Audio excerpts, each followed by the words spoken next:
This channel started with a message. Two teammates sending messages back and forth, wanting to share what it's like to play tennis at Florida State. The recruitment process, the transfer portal, the grind of futures, the reality of prize money, and what separates the guys who make it from the ones who don't. This is Azariah Rusher, sophomore at Florida State, 12.5 UTR, playing number 6 in the lineup. Last summer, he went to France playing futures and prize money tournaments. This is Cory Craig, ranked 19 in college, 13.5 UTR, plays number 1 for Florida State. He's been through the transfer portal, traveled to Jamaica and Japan playing futures. This channel is for players navigating the same journey, whether it's recruitment, the portal, improving your game, or transforming your mindset through meditation. This is Noles on the Net. Let's get into it. Okay, we ready? Yeah. Hello guys, my name is Azariah Rusher. I am a tennis player from Manchester, New Hampshire originally, and I'm currently playing tennis at Florida State. This is our opening episode of our podcast section of the YouTube channel, so it's kind of exciting. I've played tennis my whole life, so it's been cool to document some of it now with Noles on the Net and being able to collaborate with Cory and just kind of share ideas and also the rest of my teammates. But yeah, I think we're going to talk a little bit about ourselves. I'll let Cory introduce himself, and we'll get into, I guess, our background, our story, and how we got here. Go ahead. All right. Hey, everyone. First off, thanks for watching. We really appreciate the support. I'm Cory. I'm a junior. I play tennis at Florida State. I'm from South Florida, and I went to Boston University my first 2 years of school, and now I'm here at Florida State.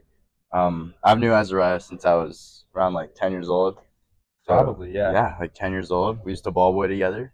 Yeah. And now we're on the same team, and now we're making content with Noles on the Net. So I want you to explain, how did Noles on the Net start? I don't know. I mean, thinking back, like, we were just mere acquaintances. Like, I don't know if we were friends. Like, I never saw you outside of the ball kids. So when you came here, it was like we can ignite something that maybe never got to. Because I didn't have too many friends, like being homeschooled and all. So, but yeah, Noles on the Net, like, I don't know. The idea popped into my head a while back because, you know, being part of this program and then an ACC championship school, I was like, we have something special here, you know? And it was like the team chemistry, we have the tennis house, like the campus. I was like, there has to be a way where we can document this all, because I'm telling you, like, it's truly something special, you know? So that's where the idea was. And like, I thought, you know, with some of the media stuff, like behind the scenes, I know it's tough. So I was like, who can do it? You know, it has to be one of us, the players. And I really wanted to get our program known, is the main thing, you know, just what we do here. And that's kind of where the idea stemmed from. Yeah. Yeah. So I remember. Oh, you're still going? No, I mean, I was just going to say, like, that's why I called you up. I was like, you know, plus with the NIL space and like Instagram, like, I've never been a big fan. So I was like, let's just go for it, you know? Yeah. Yeah. I mean, it's another thing I know you love getting out of your comfort zone. And this is probably the biggest thing. Putting yourself out there, behind the scenes stuff, putting in the extra work. Yeah, I remember we thought of the idea originally around like October, but we never acted on it. Yeah. We acted on it over winter break in December. Yeah. It took us a bit. Then we really started going. And ever since, we've just been producing and making more ideas come to light. I mean, it's not easy. Like, we have full lives, like school, tennis, you know, so this is kind of like a side job, but it is fun, and like, we're learning things through it. And like I said, the feedback has been kind of good, and people getting insight on what we do here has been awesome. So yeah, and it's like more fun for the team, you know? Yeah, it does bring a lot of joy. Yeah, a lot of laughs out of it, that's for sure. Yeah, for sure. All right, so do you want to get into let's get into how it, you honestly. Got here? Like, give us your tennis story, like the time you first hit a tennis ball till, you know, your last match, where now you're beating guys that are top 20 in the nation. Okay, yeah. So I grew up, my dad is a tennis coach, so I got pretty lucky. And I grew up in South Florida, which is like the tennis hotspot of the world. So I'm pretty fortunate to grow up in that case. And I started playing tennis when I was around 4, and ever since I've just been playing.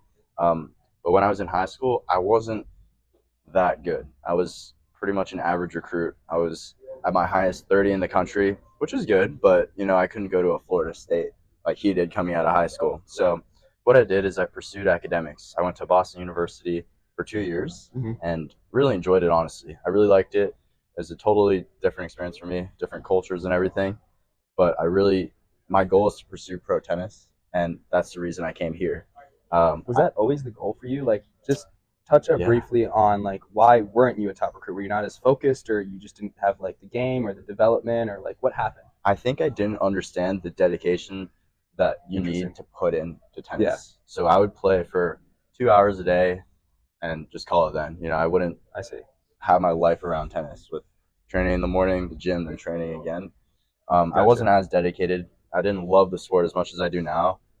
And yeah, that was the main thing. So it changed in college. Yeah, for sure. College made me realize that I want more with tennis. I always wanted to be pro, but I don't know if I wanted to put in the work. And that was until I got to college and I realized, wow, like I really want to go pro after school. That's cool. So I ended up here. I absolutely love it, and I'll touch up on the transfer portal process a bit later. Yeah. But let's hear from you. How did you get to Florida State? It's cool. I mean, different stories, I can't wait until we have some of the international students to be able to talk about what they did. But for me, like, I started tennis young. It was just kind of pushed by, like, I don't know, my parents, like, good academics. I played piano, like, constant lessons. I played tennis all the time, and there was just a lot of direction, luckily, for me. So it worked out where, like, I was good at tennis at a young age for, like, my state, New Hampshire, and then it kind of grew to New England thereafter. But yeah, we made a lot of sacrifices. Like, my dad had me going to so many different countries. He had me training with all these coaches. Like, he was reaching out to people, doing everything possible to try to get me prepared, essentially to play like pro tennis or D1. And I remember we would write our goals, and it was like D1 college tennis and pro thereafter, and that doesn't really make sense until you get older, like what that means and what's kind of part of that whole process. But yeah, we made a lot of commitments, and I'm just trying to think like the timeline. When I was 12, I broke my knee, and I was kind of just in New England, and we wanted to branch out because we felt like the level just wasn't there to like improve and stuff. So that's when we started going down to Florida, but I had that knee injury, so I was out for a little bit, but then I bounced back like better than ever, and I started actually becoming quite decent, like winning at the national level, which was cool to see. And that's where, my parents just even invested more. So I trained down in Argentina, and like tennis has always been the focus. Like, we're just a tennis family.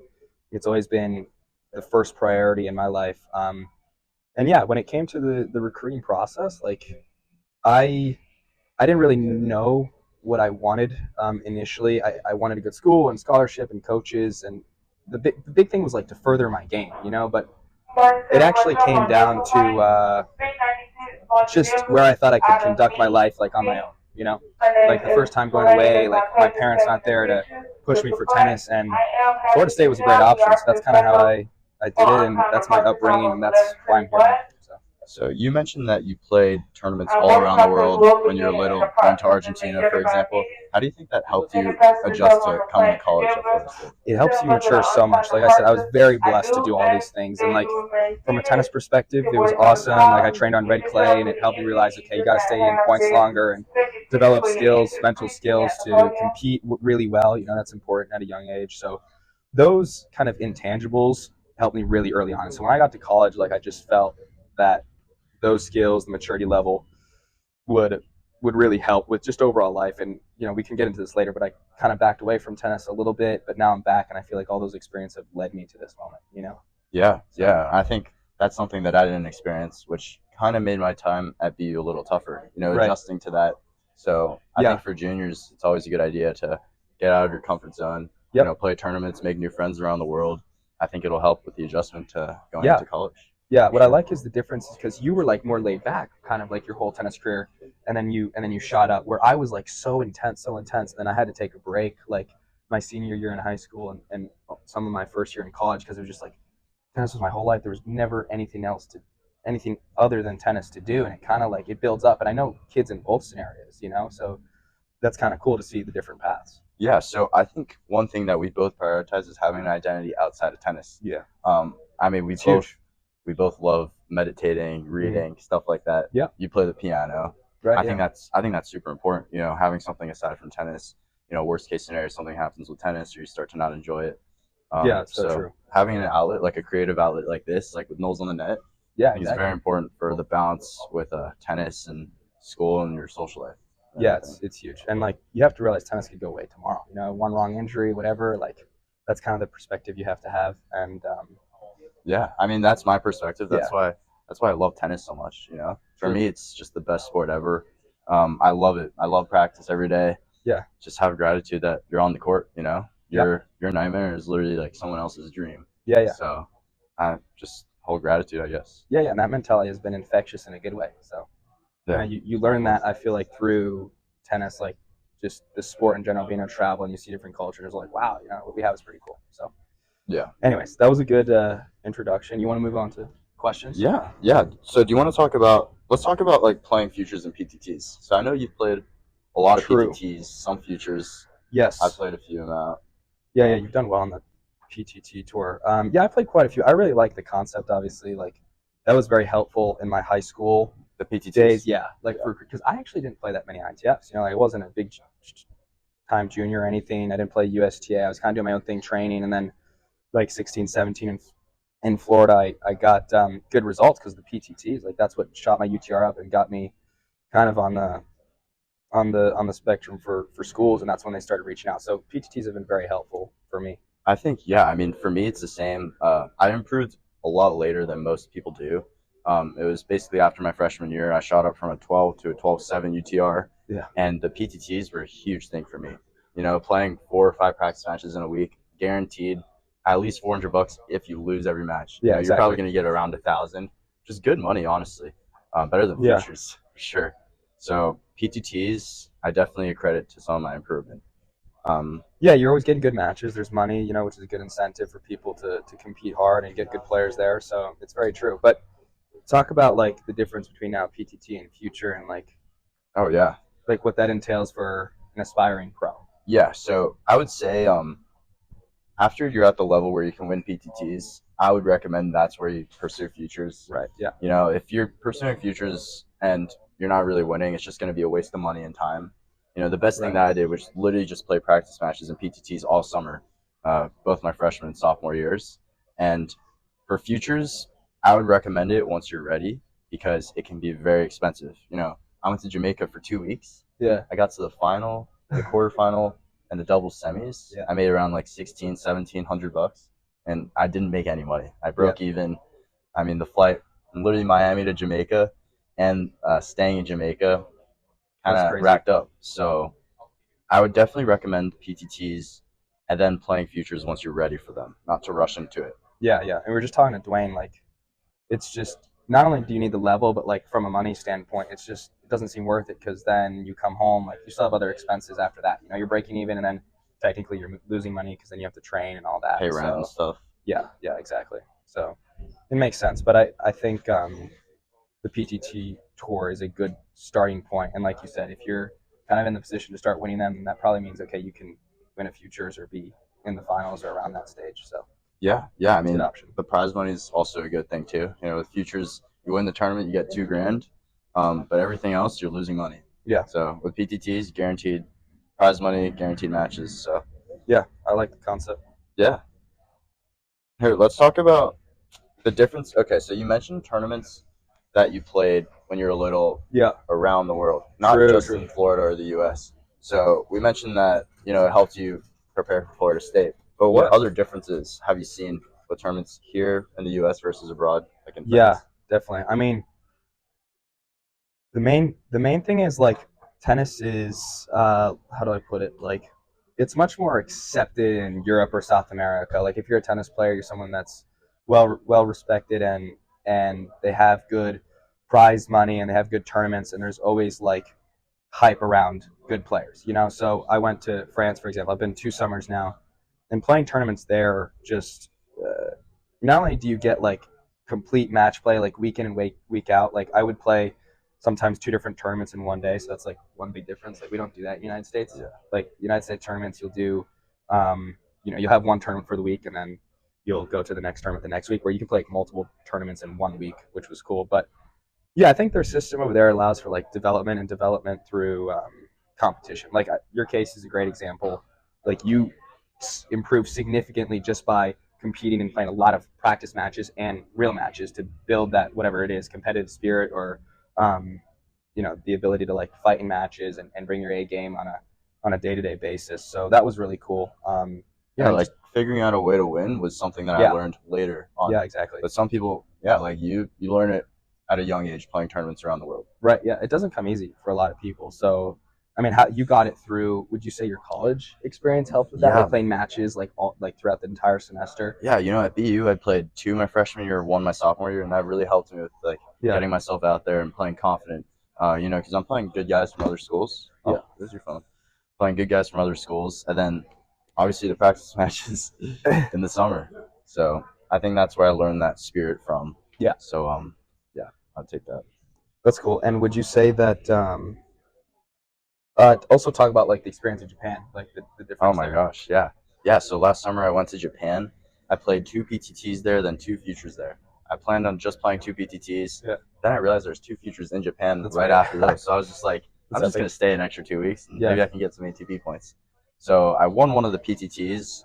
I won around like 5 to 5.5 grand from those PTTs. Okay, yeah. Which That's better really than helped. futures. Yeah, just a little bit. Yeah. I mean, it was a great experience. I got a lot of practice, met a lot of new people, got out of my comfort zone. Yep. It was a great experience, and we're gonna go also to Japan this summer yeah. probably. So Plan stay on some tuned. good content. Stay Good tuned. content. 100%. That's sick. That's So really sick. I want to talk about meditation because that's something we both prioritize, but you kind of got me into. True. Yeah. I can hold it. Well, I would say that. All right. Should we talk about like just meditation as a whole, or the Joe Dispenza specifically, or? So how does meditation and like visualization help your tennis game? Okay, I like to start on the gratitude side and then visualization. So first off, like as we were saying before, the gratitude just makes you realize, okay, you have an opportunity in front of you. Like it's a challenge. Like take it as a fun opportunity. It's nothing more than that. At the end of the day, it's kind of just like a game. So you're visualizing the moves you're going to do and how you're going to play. And with the meditations that we do, Joe Dispenza specifically focuses on feeling before the event happens. And a lot of people, they're living from their past emotions, right? And that's kind of what humans do. We just live from what our past experiences are, and that's how we conduct our daily lives, right? Like if that happened yesterday, then maybe it's going to happen again. So we're fearful of it. But with Joe Dispenza, he kind of puts it in perspective of like the past is in the past. You can't change anything about that. And the same thing happens in tennis. So you're going point to point, and you have to forget what just happened. So being able to meditate and just focus on like future outcome, future result, future self, future action puts you in a state of mind that makes it way easier, I feel like, to be in the zone, first of all, and second of all, to improve as a tennis player. I mean, how would you say it affects? Oh, 100%. I mean, yeah, he got me into Joe Dispenza.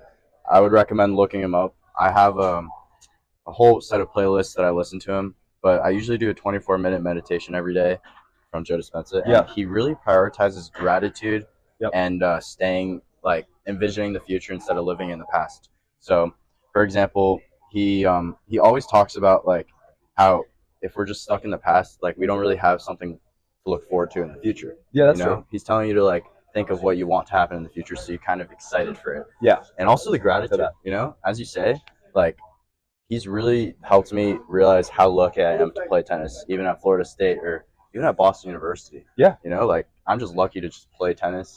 I grew up in a nice area with great parents. Yeah. So, true. And this reminded me, after I played you at the net, we shook hands and we were both like, that was so much fun. Like, I do remember that. That's on video, but the PTT camera caught that. PTT, we played a long 3-hour, 3-set match. At the net, we were like, that was so much fun, bro. Yeah. And it was just a sick moment, I mean, you see the best players doing that. Like Alcaraz, he has a smile on his face. Like anybody that's enjoying the sport, I feel like he's going to play better. But I want to go back to really quickly. Gratitude's a great part, but like think about how like tennis is related to life in terms of like you're out there alone, right? Yes. You're constantly facing adversity. You have to move on to the next point. Obviously, the gratitude piece, like it makes it easier to fight for every point because you're like it's just a blessing for me to be out here in the first place, so you're not going to let points slip. But just talk about that, like from your perspective. Yeah, I mean, tennis is very similar to life. You got to face adversity, then move past it right away. And that really comes down to the type of person you are. You can be a fighter. You can kind of be soft and, complain and whine. So I realized that my mindset on the court is strictly focused on next point and just like having a positive mindset. Yeah. And when I'm like that in life, having a positive mindset, not complaining, this like these French fries are cold. Like then like the next thing I realize is bad, then I'll say it. Yeah, you just got to focus on what you got to focus on, what's in front of you. Exactly. So yeah, I think that's how it translates to my life. But what about you? tennis. Yeah, I mean, so, I think, well, to then tie meditation back into is like you can literally prepare yourself for those moments. So when I'm going through a meditation, I'm like thinking, okay, there's going to be a deuce point today, right? There's going to be a deuce point with me hitting a second serve. How am I going to feel? What am I going to think? What am I going to do on that point to make the most of it? And that's kind of helped me come a long way. I wouldn't say from a results perspective, but like as a tennis player, I feel so much better than a year ago or 3 years ago from that perspective, because it's not only have I meditated before on what I want to do, but then my whole mindset on the match is just like, enjoy that moment, look at it as a fun challenge, and then let the rest work itself out. So that's kind of my take, and it's been helpful, and I hope to explore it more. Honestly, like I feel like I'm just getting started in this space of like meditation and visualization. I feel like we're just kind of chipping away at the beginning here, so a lot to come. Yeah, 100%. I want to talk about the transfer portal a little. Yeah, go for it. You didn't really. No, I don't know much about that. Basically, the transfer portal is becoming a huge thing in college tennis now. You'll see so many guys transfer out of schools, and it's probably the biggest now than it ever has been. Yeah, it's so easy. I feel like just transfer. So everybody. easy. Yeah, especially with the NIL situation, everyone's transferring. So I think that's something that I don't know. I mean, it's a changing thing. I'm not sure how it's going to keep going. But my experience in the portal, if I have any advice to anyone, it would be to look for a school where you see yourself in the right fit. So for me, I wanted to come back home to Florida, so I only looked at schools in the Southeast. I missed the warm weather, but I also wanted to play for a team. I didn't want to sit on the bench after playing one at BU. So really prioritize what you want in a school and focus on that. If you want to play, like set realistic goals for yourself, and just focus on that specifically. I mean, why were you transferring though? Was it you wanted better matches, or was it a team thing or an academics thing? I remember you mentioning like you also kind of wanted a little easier school to focus in on tennis, right? Yeah, that was part of it. Yeah, I really liked BU. Yeah. But the tennis for me wasn't there as much as I wanted it to be. It was strictly an academic focused school. Yes. And when I was a freshman, I didn't think I'd go pro or anything. Right. I wanted to, but I didn't think I could. And seeing the improvement I had, I realized that, what, I'm going to give this a shot. Yeah, it is possible. Yeah, I'm going to give it a shot. And now I'm here. And it's mainly because of tennis. The balance is a lot easier here with tennis, school, and obviously like the team and the social life. Whereas at BU, it's very academic focused. Yeah. So yeah, I mean, that was a huge thing. But yeah, I mean, we could probably do like an episode where we like you just talk about like the ins and outs of your whole experience, right? Like talking to coaches while at another school, having to explain to your current coaches like why you want to do that. Did they support you? How your teammates felt about that. So that could be something for the future. Yeah, I mean, Maybe it's a hot topic. Comment if they want that. Yeah. Comment if you want a future episode on the transfer portal, because I have a lot of information that I could get into. Yeah, for sure. If I were transferring, I probably never will. But if I'm telling you, like, never gonna happen. But like if I were someone in the position that wanted to transfer, like I'd be coming from a place of zero knowledge, which I imagine most people are, and you probably want some insight on how to make the most of that experience. So 100%. So yeah, I could definitely touch up on that in a future episode. Is there anything else you want to discuss? No, I think it was good. Where are we at? Like 30 minutes? I don't even know. We just kept 30 minutes, I think. 30, no, it was a good 20. Conversation. Oh no way. Wait, let me see if it's still filming. Okay. The low battery just came up. Let's see.